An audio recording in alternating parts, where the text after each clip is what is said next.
जहाँ रहेगा वही रोशनी लुटाएगा, किसी चिराग का अपना मकान नहीं होता। कनन प्रतिबद्ध है पूरी तरह से, समाज सेवा यूं ही जारी रखेंगे। तो जो भी सवाल उठाएगा वो तुरंत देश हित के खिलाफ हो जाएगा, और जो भी देश हित के खिलाफ बोलता है वो देशद्रोही हो जाता है। जिनसे आप लड़ सकते हैं उनसे लड़ेंगे। अब मुझे पता है कि मैं शायद इनसे सवाल पूछूंगा तो मैक्सिमम क्या होगा, मेरा ट्रांसफर कर देंगे। ऐसा नहीं है कि मेरा पूरा परिवार के पीछे आएगा। ब्रिटिशर के खिलाफ जो विद्रोह करने वो भगत सिंह, और एक लोकतंत्र में सवाल पूछने वाला भगत सिंह, बताने आश्चर्य की बात है। सोचिए कहां से कहां तक ले आए। ऐसे ही मन में होता है कि ये गलत है, मुझे कुछ करना चाहिए। ये नहीं सोचता मैं ये करूंगा तो कल मेरे साथ क्या होगा, ये नहीं सोचते। वो एफआईआर किए हैं, इंक्वायरी किए है, बहुत कुछ किया है। सरकार अपने तरफ से जो करना है कर रहे हैं, वो एक्सपेक्टेड भी था, वो तो करेंगे। तो एक इमोशनल डिसीजन था, वो लिया। उसके बाद कई सारे, ऐसा नहीं है पॉलिटिकल पार्टीज के साथ इंटरेक्शन रखे हैं, बल्कि अभी उस वक्त में है जब मैं सोच रहा हूं कि कुछ।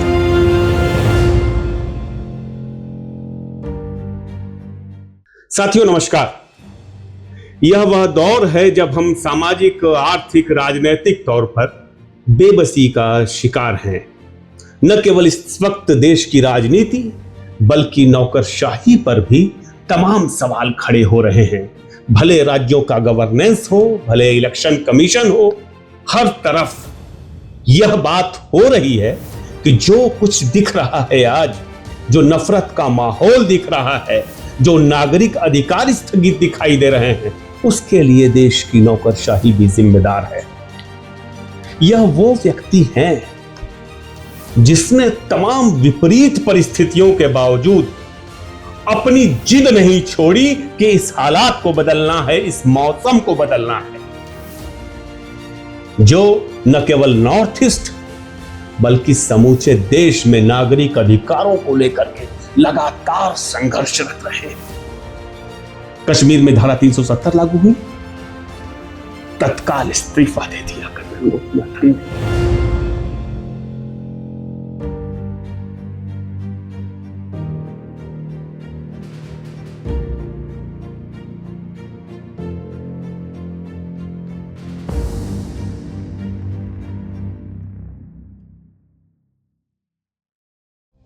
आज हम सबके बीच केरल कैडर के पूर्व आईएएस कनन गोपीनाथन जी मौजूद हैं। भाई साहब स्वागत है आपका।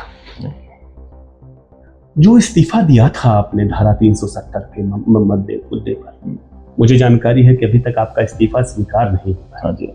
उस पर अफसोस होता है कि नहीं होता है? नहीं, अफसोस कभी भी नहीं। जो निर्णय में पर थोड़ा सा क्लैरिफाई करना चाहूंगा कि अगमुट काडर से हूँ, केरला से हूँ, पर काडर अगमुट है जी। और दूसरी बात जो है 370 लागू या ना लागू, उससे ज्यादा जो मुझे जिस चीज पे बहुत ज्यादा चिंतित हुआ वो ये था कि एक निर्णय लागू करने के लिए हम एक पूरा एक प्रदेश को कैद कर सकते हैं, वो ज्यादा मेरे लिए कंसर्निंग था। जिस तरीके से एक कि सरकार बहुत सारी चीजें बदलाव लाना चाहते हैं, अच्छा है बुरा है जो भी है वो करना चाहते होंगे, कॉन्स्टिट्यूशन में बदलाव लाना चाहते होंगे, ठीक है वो कर रहे हैं, वो उनकी राइट है।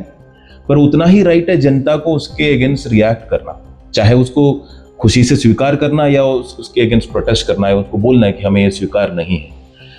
कई लोग जैसे 370 का जो हटाना है ना, लोग बोल रहे थे कि वो इंजेक्शन की तरह है, वो जरूरी है करना, है ना, कई बोल ना, तो इंजेक्शन की तरह इसलिए थोड़ा दर्द होगा, कोई प्रॉब्लम नहीं। चलो वो बात भी मान ले, मैं उसको मानता नहीं हूं क्योंकि वो बच्चों को नहीं हम नहीं ट्रीट करते वहां के। जब जगह जो है अडल्ट है, नागरिक है, तो बच्चों की तरह ट्रीट नहीं कर सकते कि अच्छा इंजेक्शन लगना है थोड़ा रो लेगा। पर वैसे भी अगर उसको भी मान के चले तो भी इंजेक्शन देने के बाद बच्चे का मुंह बंद करता है क्या कोई? रोने का तो मतलब अपनी एक्सप्रेस करने का तो हक होता है ना। जब हमने ये डिसाइड किया कि हम तो ये हटा देंगे और हटाने के बाद शायद हो सकता है वहां पे प्रोटेस्ट होगा या कुछ किसी भी तरीके का रिएक्शन होगा, तो रिएक्शन को बंद करने के लिए हमने सबको ही बंद कर दिया। जो हाँ पॉलिटिकल लीडर्स है, चाहे वो यूथ लीडर्स हो, चाहे एक्सएमपी हो, चाहे कोई भी हो, कोई फर्क नहीं पड़ता, सबको अंदर कर दिया। डिटेंशन में चला, सारे फोन बंद कर दिया सभी का, सब सारे इंटरनेट बंद कर दिया, ट्रांसपोर्टेशन बंद कर दिया। अब सोच लीजिए आप दिल्ली में रहते हैं, 1 महीना 2 महीना 3 महीने के लिए ये अगर दिल्ली में करे तो क्या हालत होगा? अच्छा दिल्ली में तो मान लीजिए नहीं किया, हाँ जी, लेकिन पूरे देश में तो स्थिति वैसी ही है, सब लोग बंधे हुए हैं, डिटेंशन में लोग जा रहे हैं, गिरफ्तारियां हो रही हैं, इंटरनेट बंद हो रहा है, पूरे नॉर्थ ईस्ट का ये हाल है। ये जो है ना कि जब हम रिएक्ट नहीं करते, हमें लगता है कि वो तो कहीं और हो रहा है, तो उस वक्त यही था कि कहीं और हो रहा है। मुझे एग्जैक्टली याद है वो दिन जब रिजाइन कर रहा था कि अगस्त 5 तब जो कश्मीर में वो हटाए, तो मेरा जो पॉलिटिकल लीडर थे उन्होंने मुझे एडिशनल कुछ CMD स्मार्ट सिटी वो चार्जेस वगैरह देके वो कह रहे थे मुझे कि कनन लड्डू लो, देखो देश में क्या हो गया, और तुम्हारे जैसे ब्यूरोक्रेट ने ही वहां पे ये किया है। क्योंकि जो डिसीजन था ये हटाना है वो तो पॉलिटिकल है, पर उसको इंप्लीमेंट कैसे करना है वो तो ब्यूरोक्रेसी ने किया है।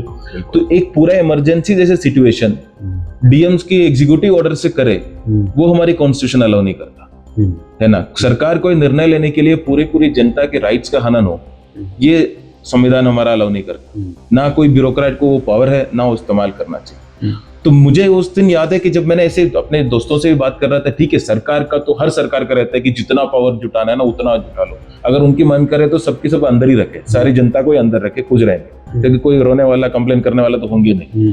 पर वो सिस्टम जो है ना, स्टेट सिर्फ सरकार से नहीं होता, और भी पिलर्स है जो फाउंडेशन हम बोलते हैं, जुडिशरी हो, मीडिया हो, चाहे सिविल सोसाइटी हो, कई सारे पिलर्स हैं। पर उस वक्त मुझे जो लगा कि सरकार जो कर रहे ब्यूरो एग्जीक्यूटिव जो साथ दे रहे वो दे रहे, पर बाकी भी जो चेक एंड बैलेंसेस का सिस्टम है, चेक्स एंड बैलेंसेस का, वो भी सब चुप हो गया। क्योंकि उस वक्त ऐसा लगा कि हम सामने कुछ गलत हो रहा है, पर सबको ये बोल रहे हैं कि ये देश हित में ये गलत कर रहे हैं। तो अगर देश हित में गलत हो रहा है तो सबको चुप रहना चाहिए। मतलब देश हित में गलत क्यों हो ही नहीं सकता, पहली बात तो गलत चीज तो देश हित में वो मीन्स एंड एंड होता है ना, कि ये नहीं होता है कि जो मार्ग बिल्कुल ही कोई मतलब नहीं रहता, सिर्फ जो आपका लक्ष्य है वही मतलब, फिर तो कॉन्स्टिट्यूशन या संविधान का ही मतलब नहीं है। संविधान क्या है? संविधान इतना ही कहता है कि लक्ष्य आप तय कर लीजिए, मार्ग मैं बताता हूं। संविधान आपको ये कहता है, आप सुपर पावर बनना चाहते हैं बनिए, आप इकोनॉमिक पावर बनना चाहते हैं बनिए, आप मिलिट्री पावर बनना चाहते हैं बनिए, आप नागरिक को स्ट्रेंथन करना चाहते हैं करिए, पर मार्ग ये है। संविधान आपको मार्ग बताता है उसका करना क्या है। जिस भी व्यक्ति को हो, चाहे वो स्टेट हो, चाहे जुडिशरी हो, चाहे मीडिया हो, सभी के लिए मार्ग बताता है। जो वो मार्ग को ही हम साइड कर देते हैं, बोल देते हैं कि इसके कोई मतलब ही नहीं, हमें जो करना है वो ये है, उसके लिए हम इसको पूरा साइड हटाने के लिए तैयार है।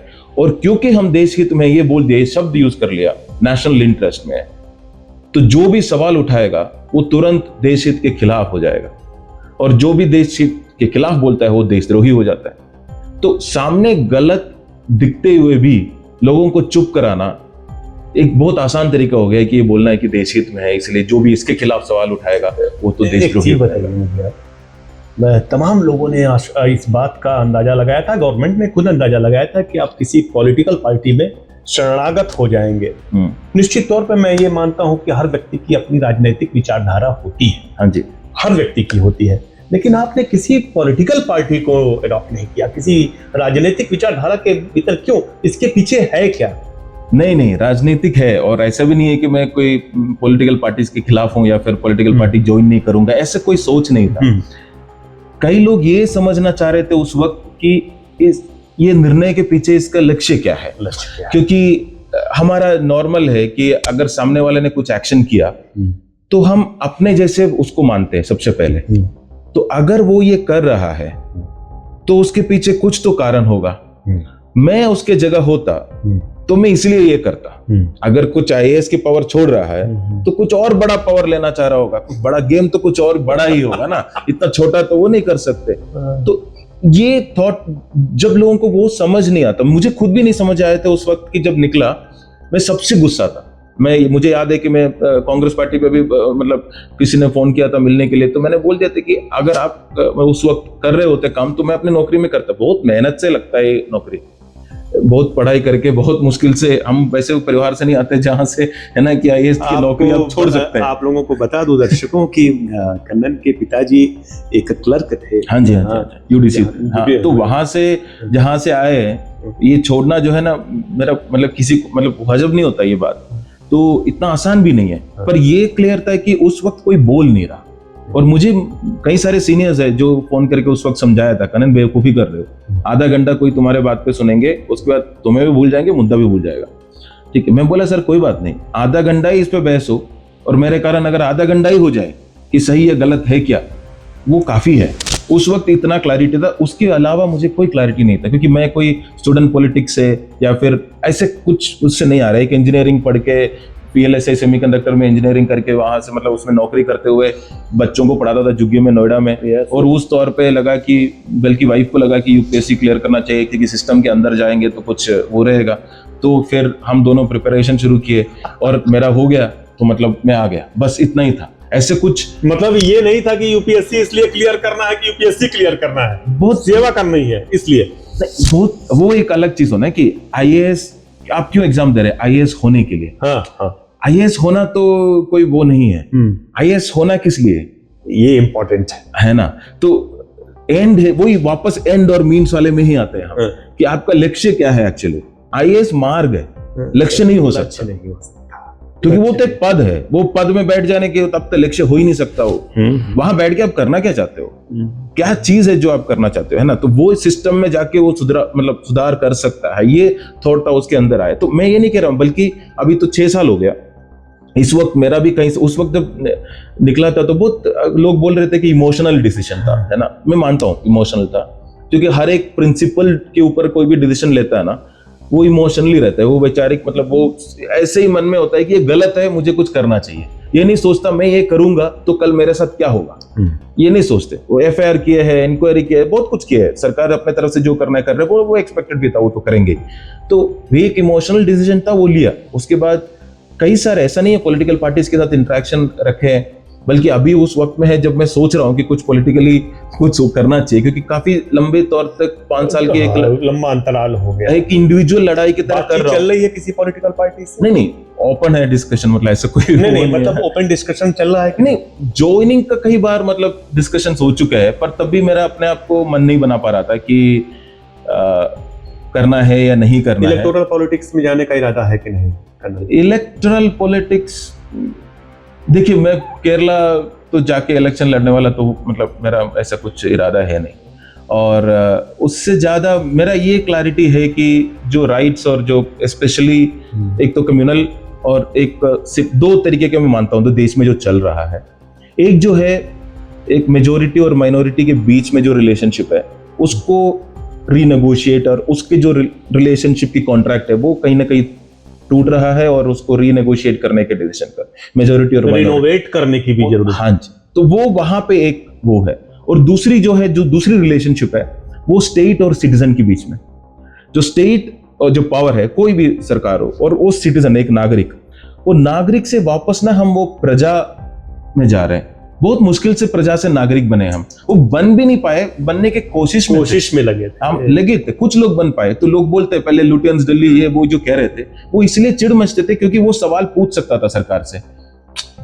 अभी भी आप सोच लीजिए, आपको मैं कहूं कि यहाँ पे दरोगा से जाके एक सवाल पूछे, 2 मिनट तो आपको डर लगेगा, भाई दरोगा से कैसे सवाल पूछ सकता। प्रधानमंत्री के खिलाफ फिर भी लिख पाएंगे, पर दरोगा से पूछने में 2 मिनट तो डर लगेगा, है ना। क्यों? आपका अपना ही देश में वो जो स्टेट और जो आपका जो सरकार नहीं है, जो स्टेट और सिटीजन के बीच की जो रिलेशनशिप है ना, ये भी कहीं ना कहीं बहुत मुश्किल से हम, पहले सरकार से सवाल पूछना होता था, हमको भीड़ इकट्ठा करना होता था कि 1000 लोग जाएंगे कहीं पे, कलेक्ट्रेट की मार्च करेंगे या पुलिस स्टेशन। फिर एक RTI करके कोई चीज आया, बोला है कि सरकार से सवाल पूछने के लिए आपको इतना कुछ करने की जरूरत नहीं है, एक नागरिक एक लिख के पूछेंगे तो उनको जवाब देना उनकी मैंडेटरी है, उनको लिख देना चाहिए। तो एक बहुत बड़ी चीज है प्रजा से नागरिक तक जाने के लिए, मैं समझता हूँ वो बहुत बड़ा एक स्टेप था।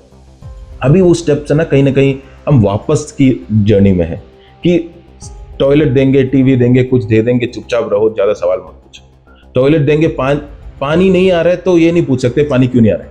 सिलेंडर दे दिया, अभी गैस नहीं आ रहा है। आपको ये लगता है ना कि सवाल पूछने की आजादी देश में कम हुई है? बिल्कुल।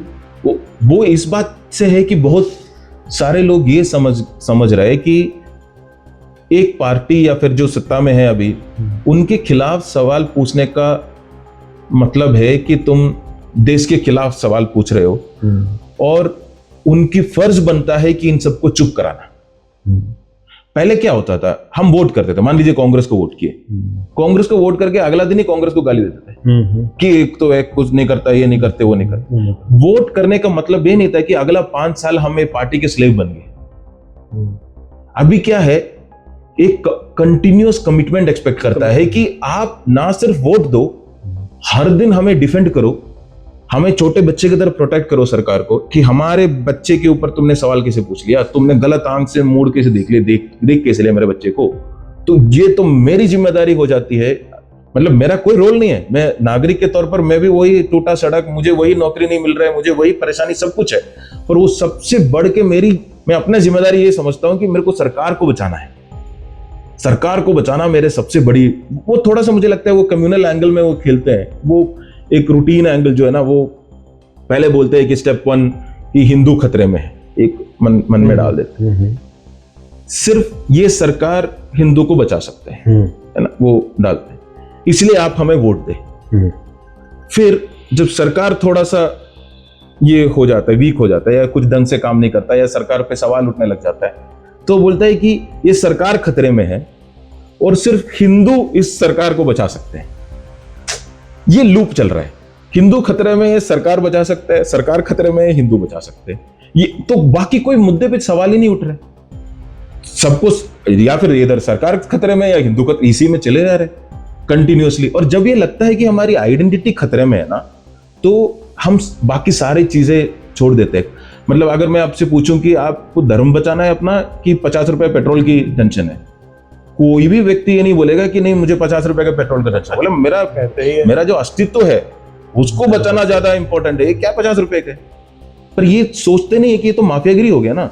सही है, अस्तित्व बचाने के लिए तुम मेरा पैसा क्यों लूट रहा है। एक चीज बताइए कनन, कि जैसे मुझे लगता है कि पिछले 10-11 वर्षों से इस देश में अल्पसंख्यकों के, खास तौर से हाशिए का समाज अलग है, दलित पिछड़े, अल्पसंख्यकों के नागरिक अधिकार लगातार स्थगित हो रहे हैं। हाँ जी। और बहुसंख्यक ये सोचता है कि ये दोयम दर्जे का नागरिक बन जाए, यह करने के लिए वो नफरती पार्टियों को सत्ता मिला रहा है।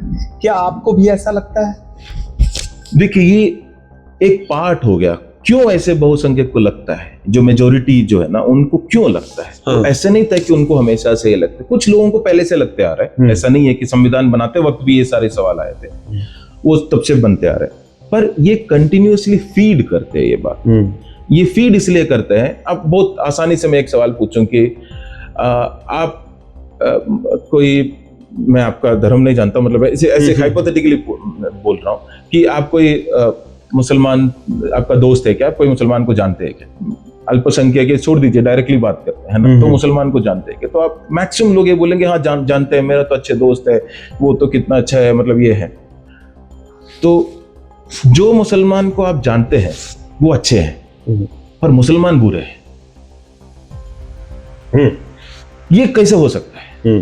तो आपका जो जीवन की जो सच्चाई है, आपकी जो लाइफ का रियलिटी है, वो आपको कह रहे हैं कि ये लोग तो अच्छे लोग हैं, पर आपको जो बताया गया जो सच्चाई है, जो परसीव्ड रियलिटी है, जो आपको मीडिया के थ्रू, जो आपको कंटिन्यूअस व्हाट्सएप के थ्रू कंटिन्यूअस आपके मन में जो डाल रहा है, वो ये है कि ये हो सकता है आपके आसपास के लोग अच्छे हो, पर वैसे तो ये अच्छे नहीं है। ये फीड करते हैं कंटिन्यूअसली। मान लीजिए सीरिया में कुछ बॉम्बिंग होता है तो तुरंत उसकी वीडियो आ जाता है और सब जगह देखो कैसे करते हैं, मतलब वो कुछ पॉलिटिकल फाइट होगा, कुछ भी, ये हर कंटिन्यूअस ये जो फीड नैरेटिव चलता है, वो व्हाट्सएप ग्रुप में मैक्सिमम जब चलता है, एक आम नागरिक के लिए ना, अच्छा ये ऐसे करते हैं, वो ऐसे करते हैं, ये थूकते हैं, ये करते हैं, ये करते हैं, ये करते, सोच लीजिए कि कंटिन्यूअस ये आ रहा है। हम तो इंसान है, ऐसा नहीं है कि क्रिटिकल थिंकिंग हमको स्कूल में पढ़ाया जाता है कि ऐसे सवाल पूछना चाहिए कि ये कह दो है, ऐसे कैसे हो सकता है, ऐसा नहीं होता। हमारे मन में जब 100 बार एक ही चीज बताया जाता है कि हमें मन में लगता है कि यार ये गड़बड़ है, फिर हम अपने आप को कैसे बचाएं? वो नेचुरल है।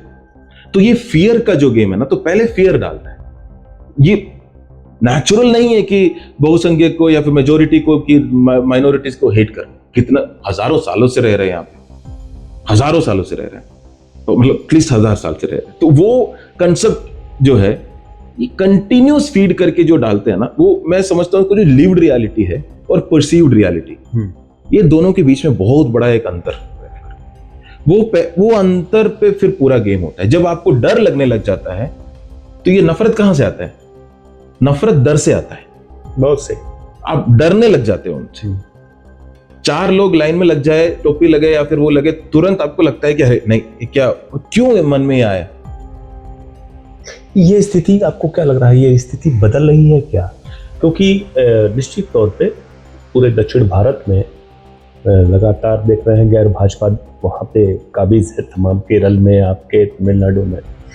दूसरी तरफ उत्तर भारत के भी कुछ हिस्से हैं, झारखंड है, और तमाम राज्यों में चुनाव होने जा रहे हैं। क्या अब बहुसंख्यक जो है आजीज आ चुका है इस नफरत के दौर से क्या?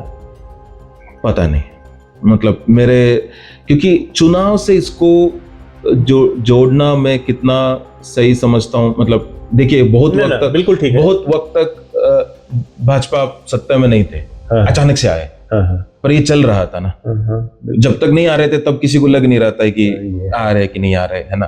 तो क्या है, चुनाव में सिर्फ एक कॉन्ट्रडिक्शन नहीं होते, चुनाव में कई सारे, अब जात का आ जाएंगे, है ना, या फिर लैंग्वेज का आ जाएंगे, तो बहुत सारे अलग कॉन्ट्रडिक्शंस भी होते हैं जो आइडेंटिटीज पे खेल होते हैं, गेम होते हैं। तो कौन सी आइडेंटिटी का गेम पे इस इलेक्शन चुनाव लड़े, उस पे डिपेंड करेगा। मतलब हमारी विविधता जो है वो हमारे ऊपर चोट कर रही है।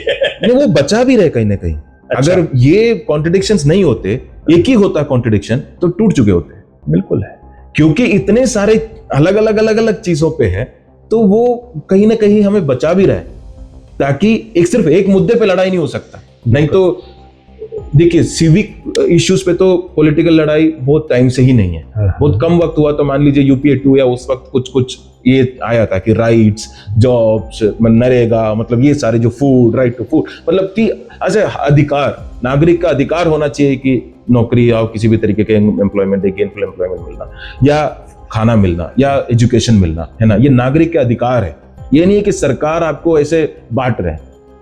हमें ये याद रखना चाहिए कि हमारे बहुत सारे अच्छे मतलब राजा हुए होंगे, पर हम कभी नागरिक नहीं थे। सही है। हमने कभी सवाल नहीं पूछा, चाहे कोई राजा आए, मुगल आए, उससे पहले जो राजा थे, बहुत मुश्किल से आजादी के वक्त फ्रीडम मूवमेंट आजादी से ज्यादा मेरे मायने में सत्ता से सवाल पूछना हमें सिखाया। ये बताया कि हम पूछ सकते हैं, जाके सरकार से लड़ सकते हैं। राजा जो है जो कहे वो हाथ जोड़ के वापस आने की जरूरत नहीं है, और नॉन वायलेंट तरीके से ये कर सकते हैं, सिखाया, है ना। ये इसलिए वो 60-70 साल का ही हमारे डीएनए में है। नहीं तो रामराज्य में जाना पड़ेगा, जब वो धोबी भगवान राम से सवाल पूछते हैं, है ना। चाहे सवाल कैसे भी खटिया हो, पर उसको ये नहीं बोला कि तुम श्रीलंका चले जाओ। एक बात बताऊं दर्शकों कि वास्तव में ये वही भारत है कि उत्तर प्रदेश में बाबरी मस्जिद विध्वंस के बाद जब चुनाव हुआ विधानसभा का, भारतीय जनता पार्टी चुनाव हार गई थी। ये वही देश है। मत भूलिए कि बाबरी विध्वंस के समय जो उन्माद था, वैसा उन्माद, उस तरह का बहुसंख्यकवाद जो था, बाद में देखने को नहीं मिलता। एक चीज बताएं, इस स्थिति के लिए जिससे आप परेशान हैं, दुखी भी है ना? हाँ जी, ऑफ कोर्स। नौकरशाही कितना जिम्मेदार है? नौकरशाही जो है ना, एक सरदार पटेल का एक बहुत अच्छा, लोग इसको यूज करते हैं, बताते हैं कि एक इंडिपेंडेंट एंड स्ट्रॉन्ग ब्यूरोक्रेसी, जो नौकरशाही जो है, देश को रखना जरूरी है, इकट्ठा रखना जरूरी है। पर over a period of time मैं समझता हूँ कि ये जो इंडिपेंडेंट और स्ट्रेंथ जो है ना, स्वतंत्रता, या फिर एक रीढ़ की हड्डी जो है ना, स्टील फ्रेम जिसको कहते हैं, वो सारी चीजें हट गए और एक पावर चेजर टाइप लाइफ हो गया, है ना। कि वो बस ऊपर जाने का, कई सारे अच्छे लोग हैं, कई सारे मेहनत कर रहे हैं, पर बहुत हद तक लड़ने का ताकत नहीं रखता। मतलब मैं जैसे कैटेगराइज करता हूँ, 3 तरीके का ब्यूरोक्रेट होता है। मतलब बताइए गलत भी हो सकता है, ना बताइए कैटेगरी बताइए, बल्कि 4 भी बोल सकते हैं। हाँ, 3 जो है कि जिनको अगर कोई आदेश आता है तो वो पहले उसको देखता है कि ये सही है कि गलत है ना। ये बात रखिए, कभी अभी आदेश जो है ना कि कानून के खिलाफ नहीं होते। ये बोला जाता है कि ये काम होना है, कानून तुम ढूंढो, कैसे कानून के अंदर करना है ये ब्यूरोक्रेट का काम है। काम क्या करना है वो पॉलिटिकल। तो मान लीजिए वो बोल दिया, तो सबसे पहले आप उन, है ना, कुछ लोग हैं जो देखते हैं कि सही है या गलत है।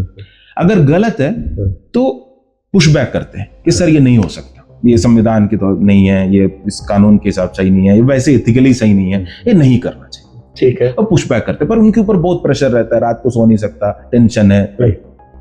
दूसरा एक ब्यूरोक्रेट है जो कुछ ऐसे आदेश आए वो भी प्रोसेस करते हैं कि सही है या गलत है। मेजोरिटी लोग, मैं इसको मानूंगा, उनको पता है कि ये गलत है, पर ये पुशबैक करने का साहस नहीं है। ठीक है। ठीक है, उसको मैं नहीं कहूंगा कि वो कुछ गलत लोग हैं, वो सिस्टम उनके लिए आसान बनना चाहिए था। हर एक व्यक्ति को एक डिसीजन लेना, हीरोइज्म करने की जरूरत नहीं होनी चाहिए। सही करना आसान, गलत करना मुश्किल, ये सरकार का काम है। सही है ना? चाहे सरकार में खुद नौकरशाही को हो चाहे नागरिक को, सही करना आसान बनाना और गलत करना मुश्किल बनाना। बिल्कुल। जब सही करना मुश्किल बनाओगे तो बहुत कम लोग सही करेंगे। सही है। तो वो जो एक बहुत तबके के नौकरशाह है, वो है कि ये गलत है, उनके मन में भी वो कॉन्फ्लिक्ट है, पर वो लड़ नहीं सकते क्योंकि परिवार है, लाइफ चल रहे हैं, ये बहुत सारी चीजें हैं। अब इनसे लड़के क्या करेंगे? तो ये हम खुद से अपने आप को उसको एक्सेप्ट कर लेते हैं, ये मैं तो नहीं कर रहा हूं, मैं तो सिर्फ आदेश का पालन कर रहा हूं, है ना? एक प्रोसेसिंग हो। और तीसरा ब्यूरोक्रेट है जो कि प्रोसेस ही नहीं करते, सही है या गलत है, जो आया करो, मुझे सोचना ही नहीं है, पढ़ना ही नहीं है इसमें। ये दिमाग में क्यों सोचना है कि मेरे काम ही नहीं है सोचना कि गलत है सही है। बोला करो, इसको उठा लो, इसके ऊपर मुकदमा करो, इसको ये करो, इसको टेंडर दे दो।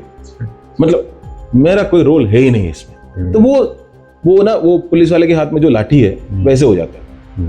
पुलिस वाला कोई भी हो, लाठी तो वही रहता है ना? वो लाठी की तरह फिर हो जाता है। चौथा, मैं जैसे मतलब मैं किसी को ये बोल रहा था तो बोला कि तुम बहुत मिस कर रहे हो एक कैटेगरी को, बोल रही कि वो जो गलत ढूंढ के करने वाले भी है।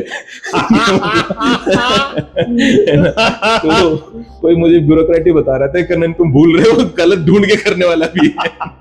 तो जो इसमें है, इसी कैटेगरी में आप रख सकते हैं जनरली। तो पर ये सिस्टम का भी इश्यू है, क्योंकि मैंने जैसे बोला, ये सही ट्रांसपेरेंसी वगैरह क्यों आए? ट्रांसपेरेंसी आने के मतलब था कि गलत करना मुश्किल बनाना, कि मैं अगर कुछ गलत साइन करूंगा, कल कुछ ऑर्डर कर दूंगा, कल कोई पूछ सकता है, तो मेरे लिए वो मुश्किल है ना? तो वो मुश्किल बनाना और सही करना आसान बनाना बहुत सिंपल है। मेरा जो मतलब वो उसमें है, कोई भी आदमी सही या गलत पे नहीं चुनते, आदमी सिर्फ आसान और मुश्किल में चुनता है। अगर सही करना आसान है तो सही कर लेते हैं, गलत करना आसान है तो गलत कर लेते हैं। एक चीज बताइए, बड़ा सवाल खड़ा हो रहा है इस वक्त इलेक्शन प्रोसेस पे।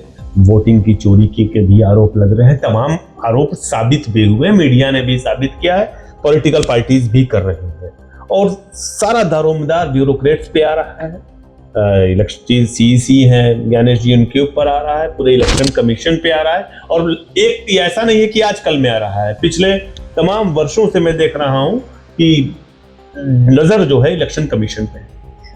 आपको क्या लगता है कि ये एक कमीशन, इलेक्शन कमीशन इंडिया का एक वक्त मायने रखता था? लोग कहते थे कि भारत से सीखना चाहिए चुनाव कैसे होता है। पहली बात कि क्या चुनाव आयोग का जो कद है वह छोटा हुआ है, और दूसरी बात, ब्यूरोक्रेसी इतनी बड़ी विशाल गड़बड़ी जो कि गणतंत्र के खिलाफ है, संविधान के खिलाफ है, वो कैसे कर पा रही है? क्या मैं कह सकता हूं कि इलेक्शन कमीशन की आत्मा मर गई है? देखिए, कोई भी इंस्टीट्यूशन जो है वो काफी हद तक इंस्टीट्यूशन की स्ट्रेंथ पे डिपेंडेंट है, कितना ताकतवर इंस्टीट्यूशन है, पर बहुत हद तक जो व्यक्ति उस इंस्टीट्यूशन में है उनका आइडियोलॉजिकली अगर कोई डिसएग्री है उससे कभी प्रॉब्लम नहीं होते। प्रॉब्लम कहाँ होता है? जब कमजोर व्यक्ति स्ट्रॉन्ग मजबूत इंस्टीट्यूशन में बैठ जाते हैं। यहाँ पे तो और पॉलिटिकल लीडर्स का भी यही कई बार चुनना यही होता है कि ये नहीं होता है कि आइडियोलॉजिकली हमारे से अलाइंड कोई आ जाए, वो कई सोचते हैं कि जो हमारी बात बिना ज्यादा लड़े सुने, है ना? अब ये पिछले 5 साल में सोच लीजिए, पहली बार हमारी डेमोक्रेसी के हिस्ट्री में 5 साल में 2 इलेक्शन कमिश्नर्स बिना कोई रीजन बताए रिजाइन किया। इलेक्शन कमिश्नर, दोनों इलेक्शन कमिश्नर जिनको चीफ इलेक्शन कमिश्नर बनना बात बंगाल इलेक्शन से पहले हुआ, एक फिर मेरे ख्याल से पहले यूपी का 2 लोग। अभी तक हमें पूरा मीडिया में या किसी को नहीं पता कि उन्होंने रिजाइन क्यों किया। सही है। मेरे तो बारे में पता है कि मैं तो बोल रहा हूं क्यों किया, है ना।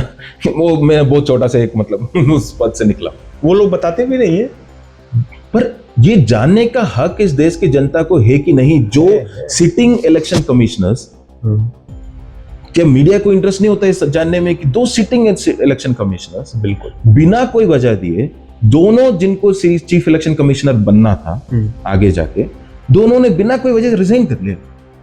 क्यों? क्या मॉरल कॉन्फ्लिक्ट था? क्या पर्सनल कंपल्शन थे? क्या पॉलिटिकल रीजन थे? क्या था? मान लीजिए एक इंस्टीट्यूशन, इतनी बड़ी एक इंस्टीट्यूशन जिनको पूरा इलेक्शन चलाने की जिम्मेदारी है, उनमें से दो लोग ऐसे करते हैं, तो कम से कम मैं तो बहुत क्यूरियस हूं, मैं पूछना मन करता है कि क्यों सर, आपने क्यों किया? मतलब क्या रीजन था जो आपको लगा कि यहां पे आप नहीं कर सकता? You are election commission of India, अब क्या चीज है जो इलेक्शन में आप नहीं कर सकते? बाकी टाइम तो हम मान सकते हैं कि ठीक है सरकार की, तो ये कमजोर जब कमजोर हो जाता है, या जो जिनके फिर उसके बेसिस पे ना बहुत आसानी से बहुत सारे काम, पार्टिशनशिप तो आपको दिख ही रहा है बहुत, चाहे मॉडल कोड ऑफ कंडक्ट की वायलेशंस हो, है ना, चाहे जिस तरीके से शेड्यूल बनता है हो, चाहे मतलब वो सारे तो एकदम एविडेंटली दिखते हैं लोगों को। और जिस तरीके का एक ऑपोजिशन पार्टी के ऊपर उनके बयान आते हैं इलेक्शन कमीशन के, मान लीजिए कोई रेफरी पे किसी ने कंप्लेन कर दिया, अंपायर का, ये ना रेफरी या अंपायर, इनका काम क्या है? इनका काम ये नहीं है कि सिर्फ कौन जीता ये डिक्लेयर करना, इनका काम ये है कि जो हारा है उनको लगे कि ये जो मैच जो है वो बराबर था, वो सही था, वो फ्री एंड फेयर था। जो हारने वाले जब यकीन करता है कि रिजल्ट पे, तब अच्छा चुनाव होता है, जब अच्छे मैच होते हैं। मान लीजिए क्रिकेट खेल रहे तो एक हारा एक जीते, इसने जीत गया बोल दिया, या फिर बॉक्सिंग हो रहा है, ये जीत गया बोलने से काफी नहीं होगा, वो हारने वाले को भी क्लियर होना चाहिए कि हमें हारा और रेफरी न्यूट्रल था, सब लगता है कि वो मैच बराबर हुआ है। ये तो क्या हो गया, ये जीतने वाले डिक्लेयर कर दिया, बस इतना मेरा काम, ये जीत गया, वो जीत गया, ये जीत गया। जब भी उनसे पूछे यहां पे तो पर तुम जीत गए थे ना, अरे वो मैटर ही नहीं है कौन जीता कौन नहीं जीता। सही, मैटर कहीं भी ये है कि हारने वाले कन्विंस थे क्या कि प्रोसेस फेयर है कि नहीं, सही, ट्रांसपेरेंट है कि नहीं। जब उनको नहीं लगता, तो आपकी जिम्मेदारी बनता है बताना, डेटा देना। मतलब एक सिंपल डेमोक्रेटिक में, मतलब 3 या 4 राइट में मैं इसको समझा सकता हूं। एज ए सिटीजन, मेरा नागरिक के तौर पर मेरा नाम सही वोटर लिस्ट में होना मेरा हक है, मेरा अधिकार है। बिल्कुल ठीक है। जिस व्यक्ति को मुझे वोट देना है उनको वोट देना मेरा अधिकार है। जिस व्यक्ति को मैंने वोट दिया वो वोट उनके ही अगेंस्ट रिकॉर्ड हो, ये जानना मेरा अधिकार है।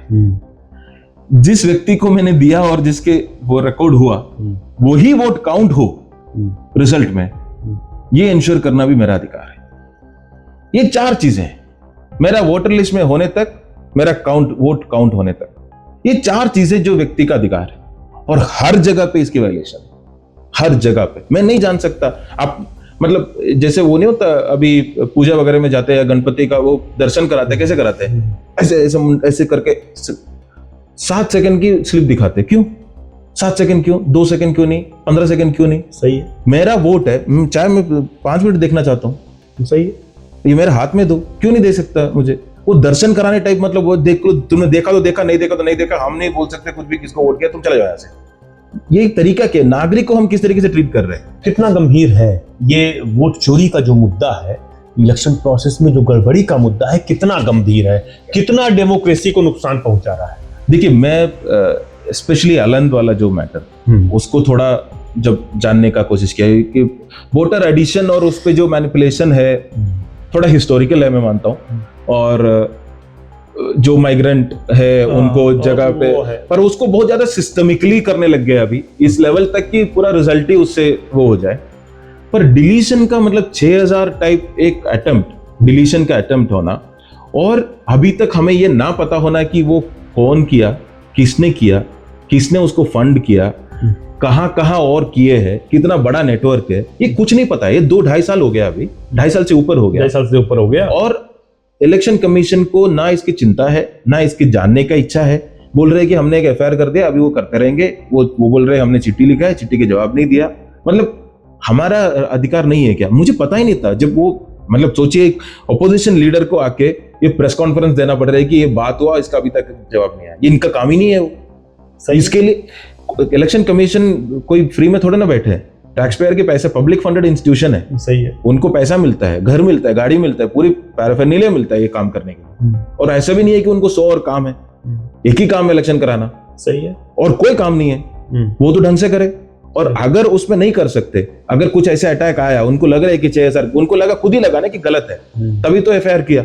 अगर एफआईआर किया तो उसका 2-2.5 साल में उसके बाद कितने इलेक्शन कराए हैं, तो वहां लॉजिकली कहां तक आए। देखिए इसका डेंजर ये है कि अगर किसी बिजनेस मॉडल है, मान लीजिए मैं चला रहा हूं, अगर कोई मुझे बोल रहा है कि एक कैंडिडेट मुझे अप्रोच कर रहा है, बोल रहा है कि हाँ मेरा ना यहाँ से 20 वोट कटा देना, या 40 वोट कटा देना, या 1000 वोट कटा देना, और मैं खुद स्टडी करूंगा कि उस कॉन्स्टिट्यूंसी के सोशल मीडिया प्रोफाइल वगैरह देख के कि हाँ ये लोग जो है अपने खिलाफ बोलते हैं, ठीक है, कुछ तो पकड़े जाएंगे, हो सकता है जैसे आलंद में पकड़े गए। मेरा डर ये है कि ऐसे कितने होंगे जो नहीं पकड़े गए, जहां पे सिंपल प्रोसेस हो गया, बीएलओ ने लिख दिया कि हाँ ठीक है अप्रूव, चले गए और इलेक्शन हो गया। और जिस दिन हर इलेक्शन में हमें ये खबर मिलता है कि जो लोग जाते हैं और बोलते हैं कि हमारा नाम नहीं है। सही है। हर बार आप कोई भी बूथ के बाहर आप खड़े हो जाए, आपको लिखेगा कि मेरा नाम नहीं है। तो ये कितने लोग, इसमें से कितने जेन्युइन एरर है, इसमें से कितने मैलिफाइडी है, इसमें कितने वो मॉडल के थ्रू काम, ये जानना मेरे से ज्यादा इलेक्शन कमीशन की जिम्मेदारी है। और उनको बताना जरूरी है कि ये क्यों हो रहा है कि नहीं हो रहा है, या ये बता दें इसके अलावा और कहीं भी नहीं हो रहा है, ये बता दें कि ये एक ही बार इंस्टेंस हुआ है, उसके अलावा कहीं नहीं हुआ, तो ये बता दें ये कहां पे ओरिजिनेट हुआ। ये करना किसका बताना तो चाहिए ही था, बताना चाहिए था। अभी इतना तक नहीं आ रहा है, और फिर वो सवाल पूछ रहे कोई तो उन पे टूट पड़ रहे हैं। बिल्कुल सही बात है कि वो डेस्टिनेशन आईपी मांग रहा है, पोर्ट का डेस्टिनेशन पोर्ट मांग रहा है, नहीं दे रहा है। वो मैं तो मतलब उसमें जा ही नहीं रहा हूँ, ठीक है। वो अलग, मैं आज भी एक ट्वीट लिखा हूँ कि मतलब वो इलेक्शन कमीशन के जो वोटर आईडी पोर्टल है ना, उसको आप सिंपल एक कोई सिक्योरिटी चेक में डाल दीजिए, ठीक है, कोई सा भी मोजिला का है, किसी में भी डाल दीजिए, या उसकी हेडर देख लीजिए, इतनी सारे वल्नरेबिलिटीज है उसमें, इतनी सारी वल्नरेबिलिटीज, कोई भी ओपन सोर्स कुछ भी आप डाल दीजिए, आपको पता चल जाएगा। तो उसके सीएसपी से लेकर एचएसटी सारे के सारे, और ये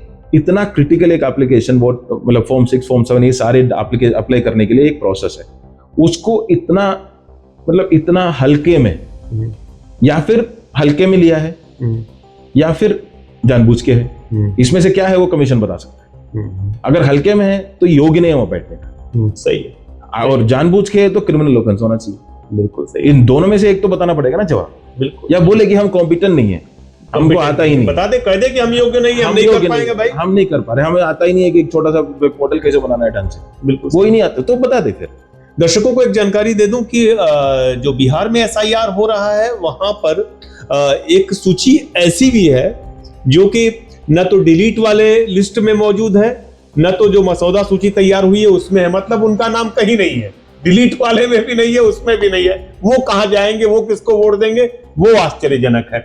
एक चीज बताइए हमको कनन, कि विपक्ष कितना असरकारी है मौजूदा राजनीति में। मुझे लगता है कि अगर ज्यादा असरकारी होता तो आपको इस्तीफा देने की क्या जरूरत थी।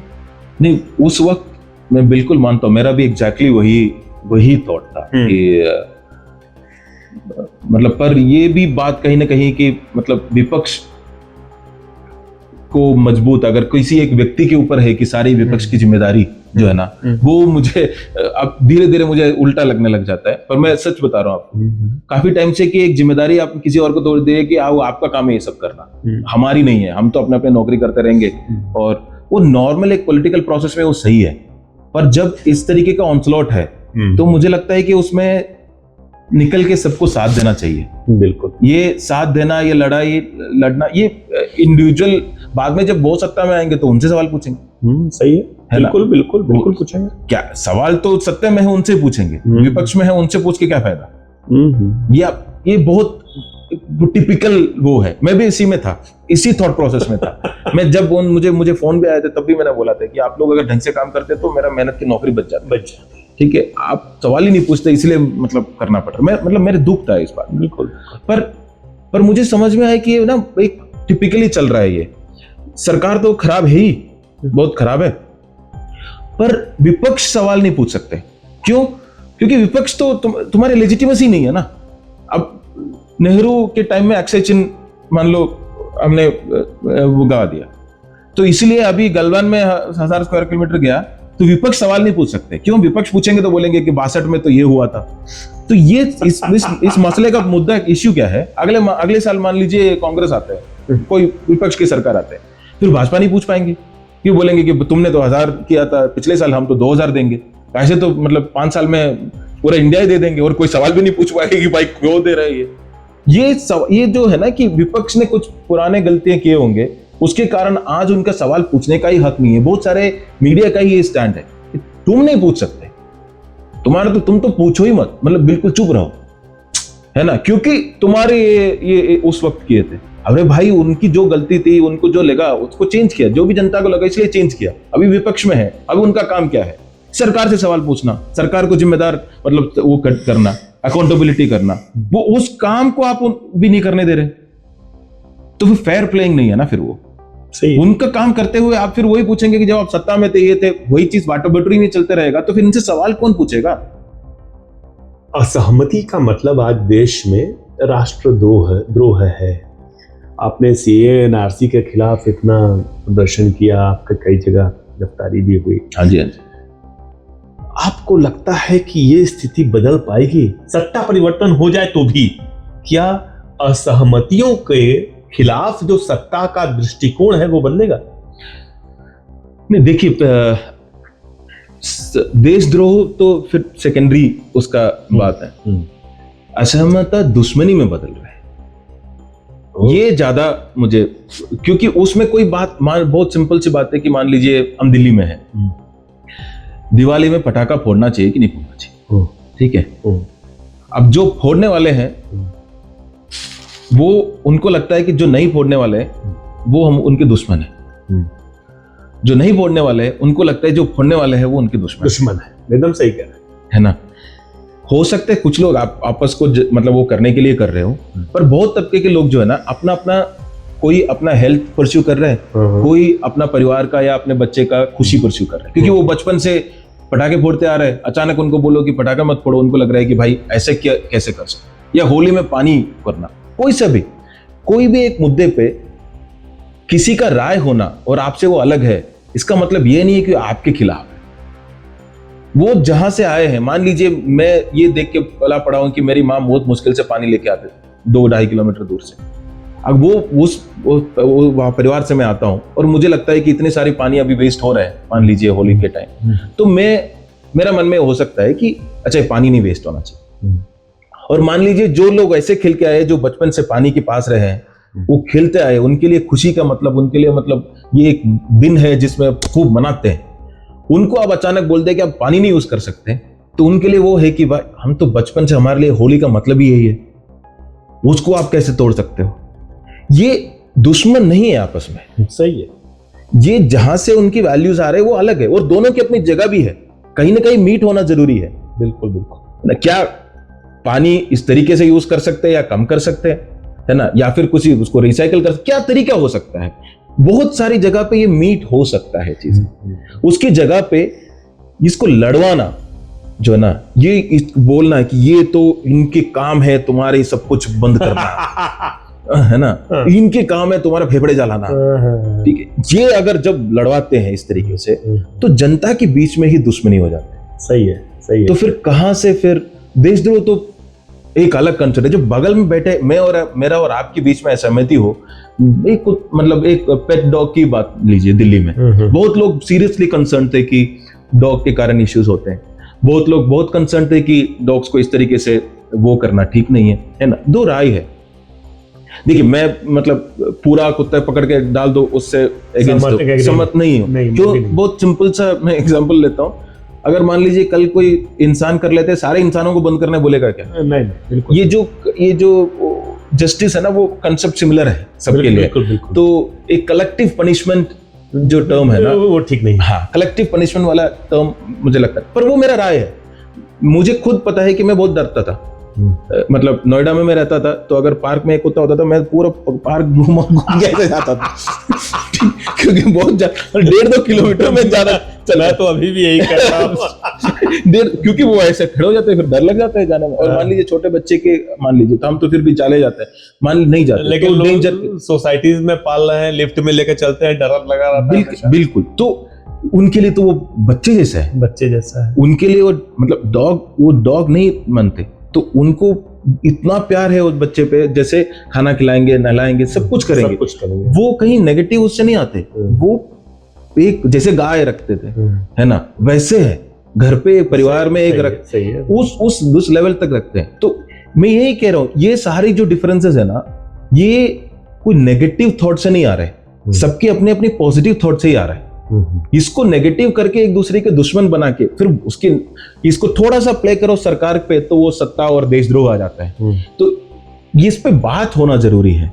जो डिफर कर रहे हैं उनकी आपस में डिस्कशन, आपस में असहमति का बिना दुश्मनी बनाए वो बात होने की जरूरत है, और उसमें सरकार का बहुत ज्यादा काम है सॉल्यूशंस ढूंढना। एक चीज बताइए कर्नल, आप लंबे समय तक सिविल सोसाइटी से भी जुड़े रहे। एक बात जो व्यक्तिगत तौर पे मुझे महसूस होती है कि जब विपक्ष की सरकार होती है, विपक्ष की सत्ता होती है, सिविल सोसाइटीज पूरे ताकत के साथ नजर आती हैं और उस वक्त सत्ता के खिलाफ जबरदस्त आवाज बुलंद करती है, भले राज्य सरकार हो चाहे केंद्र हो। छत्तीसगढ़ में हमने देखा कि जब कांग्रेस की सरकार थी, सिविल सोसाइटी अचानक उठ खड़ी हुई और आदिवासियों के खिलाफ हसदेव इतना बड़ा मामला था, उसको लेकर के आवाज बुलंद कर रहे हैं। जैसे ही बीजेपी की सरकार आई, जैसे ही दक्षिणपंथी सरकार सत्ता में आई, सिविल सोसाइटी के स्वर बंद हो गए, वो चुपचाप हो गई, खामोश हो गई। तो इंडिया में सिविल सोसाइटी मूवमेंट क्या अवसरवादिता का शिकार है क्या? अवसरवाद में बहुत गलत एग्जाम्पल हो सकता है, पर फिर भी एक बता देता हूं। ऐसे हम अपने अगर माँ कुछ बोलते हैं और हमें लगता है कि नहीं ऐसे नहीं होना चाहिए, गलत है, तो हम लड़ते हैं। ठीक है, जनरल एक सिंपल एग्जाम्पल। ठीक है। और मान लीजिए पापा वही चीज बोलते हैं, ठीक है, तो मैक्सिमम लोग नहीं लड़ते। क्यों? डर है। सही है। जिनसे आपको लड़ने के लिए भी ना लगाव होनी जरूरी है। बहुत सही है, बहुत सुंदर है ना। तो कांग्रेस मान लीजिए सत्ता में आते हैं, तो सिविल सोसाइटी को लगता है कि हाँ ये मैं अंदर डाल सकता है, पर फिर भी शायद मारेंगे नहीं, सुनेंगे, लड़ेंगे, लड़ सकता है, इनसे तो हम लड़ सकते हैं, है ना। तो चाहे चीख चीख के लड़े, ये वो करे, पर लड़ते हैं। ठीक है। जब सुनना का ही वो नहीं रखते कोई, मैं इसको पापा और मम्मी का ऐसे बहुत सारे रिलेशन उल्टा भी हो सकता है। मेरा भी बेटा है तो मैं नहीं चाहूंगा कि वो लगे कि मेरे साथ ऐसा नहीं है, पर वो जो एक टिपिकल रिलेशनशिप को यूज करके मैं बता रहा हूँ, तो वो जब आते हैं तो वो ये नहीं सोचते तुम आवाज उठाओ, सबसे पहले देखते हैं कि अच्छा तुम्हारा और क्या क्या बिजनेस है, तुम कहाँ कहाँ पे काम करते हो, तुम्हारा FCRA है कि नहीं, तुम्हें फंड कौन करता है, तुम्हारा घर के जज्जा बाहर निकला है कि नहीं, तुम्हारे सेटबैक हुआ है कि नहीं, तुम्हारी दुकान कहाँ पे है, इस तरीके का दिमाग जाता है। मुद्दे किसी ने सवाल, मुझे याद है कि जहाँ पे मैं कलेक्टर था वहां पे किसी ने ऐसे सवाल उठाया, सवाल उठाते ही सबसे पहला ये आया था कि उनका कुछ हॉस्पिटल था, तो बोला कि हॉस्पिटल का पूरा देखो कि उसने पूरा रूल फॉलो किया कि नहीं। मतलब उसने सिर्फ सरकार के खिलाफ किसी मुद्दे पे सवाल उठाया, उस सरकार का काम क्या है, उसका जवाब देना, और उसका जवाब किस तरीके से दे रहे हैं, JCB ले जाके उसको। डिफरेंस मैं बताता हूं क्या है। एक कंसेप्ट है रूल ऑफ लॉ का, एक कंसेप्ट है रूल बाय लॉ का, है ना। रूल ऑफ लॉ जब तक चलता है तो आप जितना मर्जी सवाल उठा सकते हैं। मान लीजिए हम ये जिस घर में रह रहे हैं पूरी लाइन में, मैं सवाल उठाऊं या कोई और उठाए, इसके ऊपर निर्भर नहीं होगा कि यहाँ पे JCB आएगा कि नहीं आएगा। हो सकता है सारे के सारे कुछ ना कुछ तो इलीगल हो, कुछ बाहर निकाल रखा हो, कुछ सेटबैक नहीं छोड़ा हो, या कुछ ना कुछ, सारे की पूरी लाइन ही ऐसा हो। पर ये रूल बाय लॉ में क्या फर्क होता है, तब तक ठीक है जब तक मैं चुप हूं या सरकार के पक्ष में हूं। जिस वक्त मैं सवाल उठाता हूं उस वक्त कानून के बाहर नहीं जा रहे, वो कानून के इस्तेमाल करके, है ना, लॉ का इस्तेमाल। एक होता है रूल ऑफ लॉ, मतलब कानून के हिसाब से रूल, और दूसरा है कानून के इस्तेमाल से रूल। तो इस्तेमाल की तरह यूज करना, मतलब लाठी की तरह यूज करना, जब किसको लड़े, तो इसमें से बाकी सारे को मैं छोड़ दूंगा, सबके उतना ही वायलेशन होंगे कानून के, पर तुम या आपको पनिश इसलिए करेगा क्योंकि आपने सवाल उठाया। वायलेशन सबका, ये रूल बाय लॉ है, कानून से बाहर नहीं जाता। कानून तो सारे डिक्टेटर भी रखते हैं, कोई कानून से बाहर नहीं, वो कानून बनाते हैं अपने हिसाब से, जब बना ही सकते हैं तो उससे बाहर आने की क्यों जरूरत है। सही। तो ये डिस्क्रिशनरी जो है ना, ये आपको सारे ब्यूरोक्रेसी में दिखेगा। आप कहां से बुलडोजर यहां क्यों किया, वहां क्यों नहीं किया, इसका डिसीजन आता है यहां से शुरू करो बोलते हैं। क्यों यहां से शुरू करें, क्योंकि इससे ही इसको पनिश करना है। तो इसने क्या क्या गलत किया है उस पे जाओ और उसको पनिश करो। गलत तो 1000 कर रहे हैं, उस पे नहीं। रूल ऑफ लॉ होता तो सब पे कर रहे हैं, रूल बाय लॉ होता तो जिसको आप पसंद नहीं है उसको कानून यूज करते हैं। तो जब सरकार रूल बाय लॉ वाला आ जाता है तो लोग सब डरते हैं। बस समझ गया। एक चीज बताएं कनन, मीडिया पे आते हैं। कनन गोपीनाथन को मीडिया में उतना स्पेस नहीं मिला जितना मिलने के वो योग्य थे, जितना मिलना चाहिए था। आज की जो मौजूदा स्थिति है देश की, कुछ लोग तो पूरी तरह से मीडिया को जिम्मेदार बताते हैं। आप कितना जिम्मेदार मानते हैं इस स्थिति के लिए मीडिया को? नहीं, पहली बात तो मैं खुद ही चला गया था मीडिया से, जहां पे भी डिस्कशन के लिए बुलाता था मैं नहीं जाता था। तो क्योंकि मेरा जो आप नहीं जाते थे, हाँ, लेकिन इसका मतलब ये नहीं है कि आपसे बात ना हो तो आपको स्पेस न दिया जाए। नहीं, कनन गोपीनाथन क्या कर रहे हैं? जिस तरह से आपने सीए एनआरसी के खिलाफ लड़े, पूरे मिजोरम का हाल बदल दिया आपने जो गोवा में किया और तमाम जगहों जो प्रयोग किए, इलेक्ट्रिसिटी को लेकर के प्रयोग किए, नुकसान में सोचिए पूरे देश में इस समय जो डिस्ट्रीब्यूशन सेक्टर है इलेक्ट्रिसिटी का घाटे में चल रहा है, उसको इन्होंने फायदे का बना दिया। लेकिन वो स्पेस न मिलने का मतलब आपसे सीधी बातचीत की बात नहीं कर रहा, जो आपने सुधार किए उसकी बात कर रहा। हाँ, नहीं, मेरा मतलब ऐसा कोई वो नहीं, वो छोटी सी मतलब वो ठीक है उसको। पर मीडिया जो है ना, वो जब भी वो कोऑप्ट हो जाता है, मतलब एक सत्ता के साथ, मुझे बहुत याद है उस वक्त मीडिया का मेन काम क्या है, वो ये होता है कि जो पावरफुल है उनको अकाउंटेबल ठहराना है ना, जो पावरफुल, कमजोर के साथ खड़े रहना। बहुत सिंपल है। Be critical to those who are in power. हमें क्रिटिकल का मतलब ये नहीं कि उनको बिल्कुल वो खत्म करो, पर always be critiquing, always be asking questions, है ना। तो सवाल जो सत्य में है उनसे पूछना, और क्योंकि और कोई पूछ नहीं सकता, है ना। तो मीडिया में आपका यही है कि आप पूछे। मैं अपना जगह पे बहुत एक मीडिया थे और उनको ना क्या लिखना है वो तो हम देते ही थे, मतलब IPR है जो भी डिपार्टमेंट का है, पर कौन सा फोटो यूज करना है नेताओं का ना, तो वो भी हम देते थे। तो उस फोटो के अलावा और कोई फोटो नहीं यूज कर सकते थे। तो जब छापेंगे तो मैं उनको ऐसे जो मजाक में करते थे, यार इससे ज्यादा पावर तो शादी वाला फोटोग्राफ मतलब उनका होता है, क्योंकि वो बोल तो सकते हैं कि बस इधर खड़े हो जाओ, ऐसे खड़े हो जाओ। यहाँ पे तो आपको फोटो भी डिसाइड करने का पावर नहीं है। क्यों? क्योंकि एक तो है कि मीडिया का जो रेवेन्यू स्ट्रीम है वो बदल गया, वो एडवर्टाइजमेंट पे प्योर हो गया। और एडवर्टाइजमेंट में क्या है, सरकार एक बहुत बड़ा डिसाइड कर एक तो वो कैरेट वाली होगी, दूसरा स्टिक जो मैंने बोला, जो रूल बाय लॉ वाला जो है, ये सिर्फ एक ही वो एक बिजनेस है। उस बिजनेस पे जब आप अटैक कर सकते हैं तो वो कोई नहीं चाहेगा कि मैंने इतना मुश्किल से खड़ा किया वो चीज। तो जनरली ये कैरेट और स्टिक का जो है ना, वो मीडिया के कंसेप्ट, जब मीडिया ना रह के बिजनेस में बदल गया, तो उनसे वो एक्सपेक्ट करना कि वो सवाल पूछेंगे, मैं उतना एक्सपेक्ट नहीं रखता। जो कर रहे वो हीरोज है।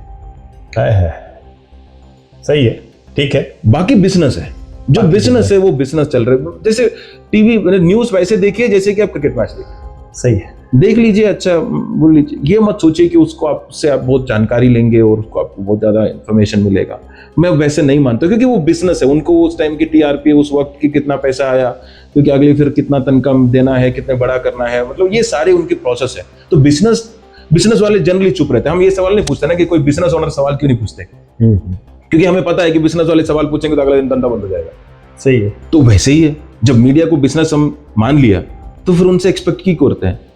जो बिजनेस करने वाले वो सवाल नहीं पूछते सरकार से, किसी से भी जो सत्ता में है। ये तो छोड़िए कि सत्ता में है, उनको अगर ये भी लगने लग जाए ना कि कल ये सत्ता में आने वाला है, तो उनसे भी पूछना बंद कर देंगे। मतलब वो एंटिसिपेटरी जो है ना, कई बार ये एक बहुत सिंपल होता है ना कि साहब को क्या पसंद है। मैं बीच में बोलता था कि साहब को क्या पसंद है, तो पहले तो कुछ मामलों लेके गए साहब को, तो साहब ने बोला है कि मुझे ये पसंद नहीं है, खिचड़ी पसंद है। है ना। अगली बार मान लीजिए आपने डोसा बनाया पर फिर लेके नहीं जाएंगे, सही है। आप पहले से सोचने लग जाएगा कि साहब को पसंद क्या है, सही है। तो खिचड़ी लेके जाएंगे, चाहे कुछ भी बनाओ अभी साहब को खिचड़ी खिलाएंगे। तो इस साहब को पसंद क्या है वो खुद से ही डिटरमाइन करने लगते। मैं ये सवाल पूछूंगा तो उनको शायद अच्छा नहीं लगेगा, यस यस, तो मैं पहले से ही वो सवाल को ही डिलीट कर दूं। पूछ के उनको बुरा लगे वहां तक जाता ही नहीं। मान लीजिए मैं पूछ लेता, उनको बुरा भी नहीं लगता, शायद वो बोल देता है कि जवाब दे देता उसका, पर मैं पहले से ही करता हूं कि साहब को पसंद क्या है, उसकी बेसिस पे मैं अपनी पूरी डिश तैयार करता हूं। और उसमें क्या है, प्यून तक को पता होता है कि ब्यूरोक्रेसी में ये फाइल पास होने वाला है कि नहीं होने वाला। अच्छा, क्योंकि साहब को पसंद है कि नहीं वो क्लियर हो जाता है कि क्या है, मतलब प्यून तक को पता होता है। प्यून इन द सेंस जो भी फाइल पुट अप कर रहे हैं उनको ये क्लियर हो जाता है कि ये पास होने वाला है कि नहीं, साहब को पसंद है कि नहीं, सही है गलत है अच्छा है बुरा है, ये सब मैटर नहीं करता, ये साहब को पसंद होने वाला है कि नहीं। ये कंसेप्ट पे जब गवर्नेंस चलता है, क्योंकि अच्छा बुरा होने के लिए तर्क होना जरूरी है। हमारी देश की सबसे बड़ी एक होते हम तार्किक, मतलब हम एक दूसरे के तर्कशास्त्र के देश है, जहां पे आर्ग्यूमेंट और डिसएग्रीमेंट्स और इसका एक पूरी हिस्ट्री रहा। अभी हमें तर्क करना ही गलत है, सही, गलत सहमतियों को तो माने तो ये सरकार में भी है। आप कोई भी एक फाइल नोटिंग उठा के देख लीजिए, कोई भी आरटीआई नीचे से लेकर ऊपर तक हर व्यक्ति एक चीज लिखेंगे। अगर सत्ता परिवर्तन हुआ तो क्या ब्यूरोक्रेसी की भी शक्ल सूरत, मतलब मैं ये नहीं कह रहा कि नए लोग आएंगे पुराने लोगों को हटाया जाएगा, सब छोड़िए, क्या ब्यूरोक्रेसी का जो कैरेक्टर है देश में वो बदलेगा क्या, वो सत्ता परिवर्तन से बदलेगा क्या, आपको लगता है ऐसा? देखिए वो थोड़ा सा ना गवर्नेंस को मैं दो तरीके से समझता हूं, जैसे कि एक सप्लाई ड्रिवन होता है, एक डिमांड ड्रिवन होता है। सप्लाई ड्रिवन मतलब जो दे रहा है वो जनता स्वीकार कर रहा है ना, जो जनता जिसके, इसलिए इंडिया में क्या है वो याद रखता है कि कौन कलेक्टर आया, कौन एसपी आया, ये एसपी आया तो अच्छा था, ये है ना, ये ऐसे, क्योंकि सप्लाई ड्रिवन है। एसपी के ऊपर है या कलेक्टर के ऊपर है कि कुछ अच्छा करना है कि नहीं करना, नहीं करेगा तो भी 2 साल रहेगा, करेगा तो भी 2 साल रहेगा, कोई फर्क नहीं पड़ता, है ना। दूसरा एक है कि डिमांड ड्रिवन, कोई भी कलेक्टर आए फर्क नहीं पड़ता, ये लेवल ऑफ सर्विस तो आपको डिलीवर करना ही करना है। हम तनख्वाह तो उतना ही ले रहा है ना, चाहे कोई भी आ रहा है, सरकार तो टैक्स तो उतना ही ले रहा है जनता से, है ना। तो ये जो डिमांड ड्रिवन, तो गवर्नेंस को अगर सप्लाई ड्रिवन से डिमांड ड्रिवन जब बनाएंगे तो उसके लिए जो राइट्स है, ट्रांसपेरेंसी है, अभी भी आरटीआई तब आया, बहुत ज्यादा उसको डाइल्यूट हो गया। फिर भी एक आरटीआई का जो क्वेश्चन जब रिजेक्ट होता है तो भी उसका न्यूज बनता है।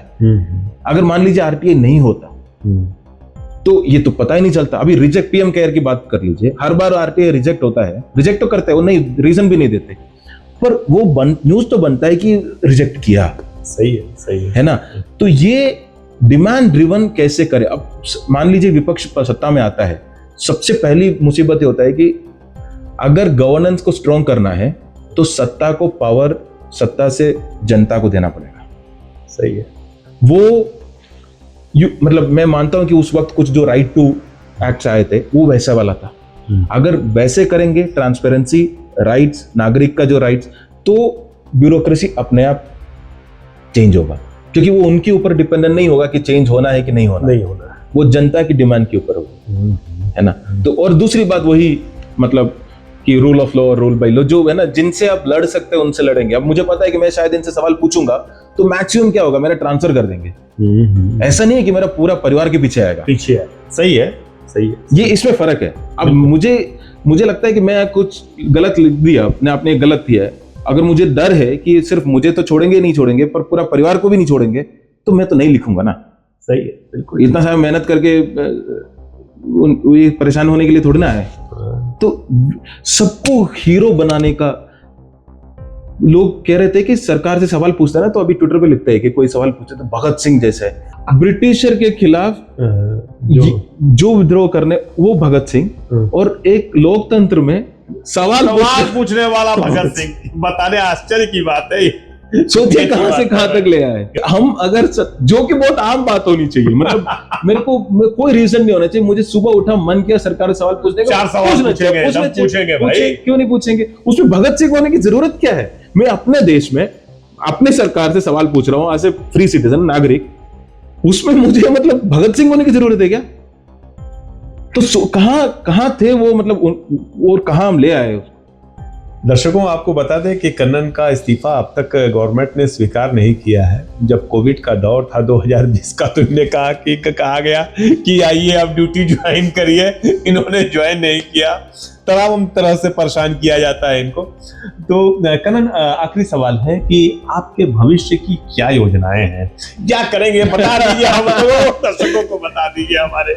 नहीं, अभी मैं बल्कि मतलब मेरा मन में ये तो थोड़ा क्लैरिटी आया है कि वो इंडिविजुअल वो चीज़ जो है ना ज़्यादा सस्टेनेबल नहीं है, उससे कंसोलिडेट भी नहीं हो सकता। तो कहीं ना कहीं तो पॉलिटिकल प्रोसेस में आना है, और उसका क्या रोल है, क्या वो सब मैं नहीं सोचा, अभी नहीं सोचे, वो तो समय लगेगा।